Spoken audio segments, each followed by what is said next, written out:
मुख्यमंत्री विष्णुदेव साय महासमुंद में बीजापुर मुठभेड़ के 8 शहीद जवान मल्ल दीन हवे श्रद्धांजलि।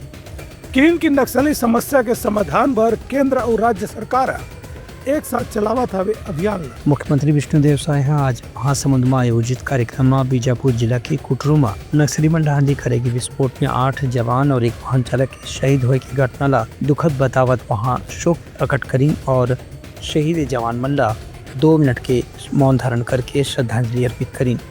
ये मौका में कार्यक्रम में उपस्थित सभी अतिथिमन गणमान्य नागरिकमन भी दुख जतावत की कि राज्य सरकार ला नक्सली घटना ला रोक लगाए बर कड़ा प्रयास करे की जरूरत है। ये मौका में मुख्यमंत्री विष्णुदेव साय लोगन मन ला भरोसा दिवाई कि केंद्र और राज्य सरकार मिलकर के नक्सलबंदी मन के खिलाफ जन ऑपरेशन करत है ओकर से बहुत जल्दी यह समस्या के स्थायी समाधान हो जाही।